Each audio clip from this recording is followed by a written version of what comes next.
कुरुक्षेत्र मुख्यमंत्री मनोहर लाल ने गीता जयंती महोत्सव सरस मेले का किया उद्घाटन। मुख्यमंत्री बोले, गीता का संदेश आज भी प्रासंगिक। सरस मेले से हरियाणा की संस्कृति की महक पहचान विदेशों तक पहुंचेगी। राष्ट्रपति 29 नवंबर को गीता जयंती महोत्सव मुख्य कार्यक्रम करेंगी उद्घाटन। कुरुक्षेत्र मुख्यमंत्री मनोहर लाल ने गीता जयंती महोत्सव सरस मेले का किया उद्घाटन। मुख्यमंत्री ने कहा कि गीता का संदेश हजारों साल बाद भी प्रशासनिक सरस मेले से हरियाणा की संस्कृति की महक व पहचान विदेशों तक पहुंचेगी।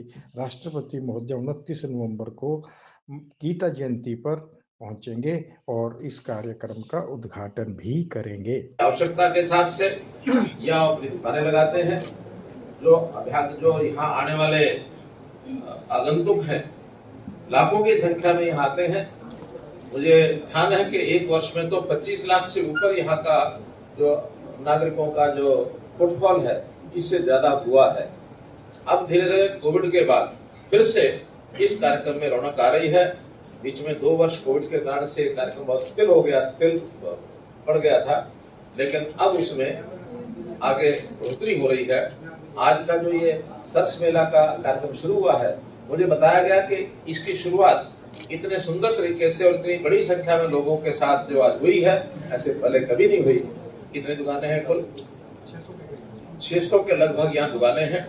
इस बार तो हमने एक और बात कही है, कुछ स्टॉल्स, कुछ दुकानें ऐसे हैंडीक्राफ्ट की चीजें, ऐसी हमारी कृतियां जो हरियाणा में हम बनाते हैं, हमारे लोग बनाते हैं और उनको विदेशी लोग पसंद करते हैं। तो विदेशों के भी लोग यहाँ आते हैं। लगभग 25 देशों के लोग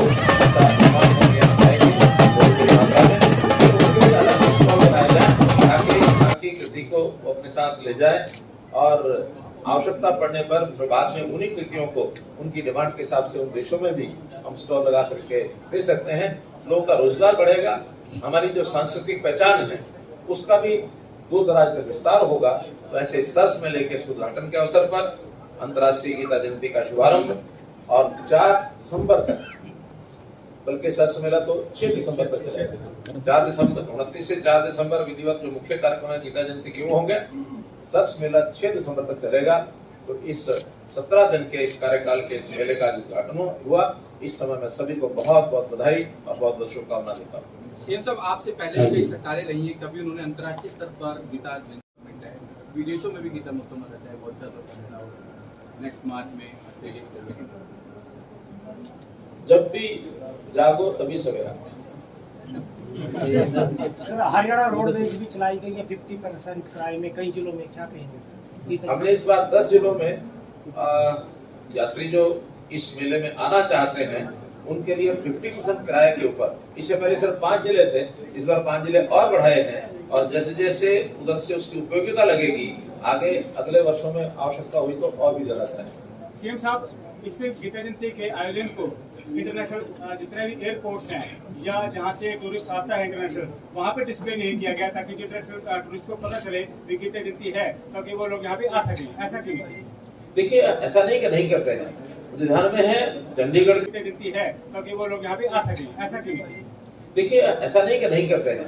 मुझे ध्यान में है चंडीगढ़ के एयरपोर्ट पर तो मैंने स्वयं बोर्ड देखे हैं। अब दिल्ली के एयरपोर्ट का मुझे ध्यान नहीं है, दिल्ली में किया है। तो इसका मतलब है कि जो लोग आते जाते हैं बार बार वो उसको देखते हैं।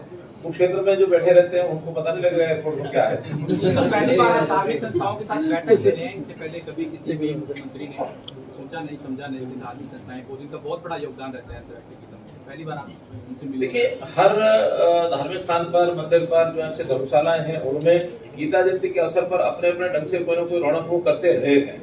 इस बार थोड़ा सा उनको बातचीत होने के बाद, मेरी एक मीटिंग पहले हो चुकी है, एक मीटिंग फिर 23 तारीख को है और हमने भी उनको कहा, उनकी भी इच्छा है कि एक अच्छा भव्य स्वरूप यहाँ निकलना चाहिए, ताकि जो फुटफॉल यहाँ आता है गीता जयंती के नाम पर, क्योंकि ये काम ओवरनाइट एकदम नहीं होते हैं, धीरे धीरे आगे बढ़ते हैं। अब आगे बढ़ने में ऐसे सब लोगों ने भी अपने अपने यहाँ सजावट करनी है, कोई प्रदर्शनियां लगानी है, कोई प्रवचन करना है, कोई कथा करनी है, या अलग अलग दिन पर उन्होंने अपनी आरती का भी दिन अपना तय किया है कि एक दिन कोई एक संस्था अगले दूसरी संस्था से 15 दिन तक अलग अलग संस्थाएं आरती को करवाएंगी। जितना ज्यादा पार्टिसिपेशन होगा संस्थाओं का, उतना लोगों को भी आनंद आएगा। और हमने तो ये भी कहा है कि इन सब प्रमुख स्थानों पर कोई एक रूट बना दे, ताकि उस रूट पर पैदल चलने वाले पैदल चलें, वाहन चलाने वाले छोटे रिक्शा हैं, टू व्हीलर हैं, ऑटो हैं, या कोई ज्यादा आवश्यकता पड़ी तो बाद में बस की व्यवस्था भी सोच सकते हैं। लोगों की आवश्यकता के हिसाब से रूट बने, ताकि हम कुंभ के मेले देखते हैं तो कुंभ के मेले जैसे व्यवस्थाएं धीरे धीरे आगे बढ़ाते रहे हैं, ऐसे ही इस मेले की व्यवस्थाएं आगे बढ़ रही हैं और इसमें सहज तरीके से जो आगे बढ़ जाएगी, लोगों को उसका एक लाभ मिलेगा, आनंद आएगा। सर 29 तारीख को आपका बहुत भारी है कि आप गीता जयंती का मुख्य कार्यक्रम 5 दिन का होता है, वो 6 दिन का है, 29 तारीख से 4 दिसंबर तक। 29 को जो पहला कार्यक्रम होगा उस गीता जयंती, अंतर्राष्ट्रीय गीता जयंती का, राष्ट्रपति महोदय 29 तारीख को यहाँ आएंगी। उनके आगमन पर हरियाणा सरकार की ओर से भी कुछ योजनाओं के उद्घाटन शिलान्यास भी कराए जाएंगे और उनका जो एक मार्गदर्शन है, एक संरक्षक के नाते सारे देश की वो संरक्षा है इस प्रकार की, तो संरक्षक के नाते हमें भी आशीर्वाद मिलेगा।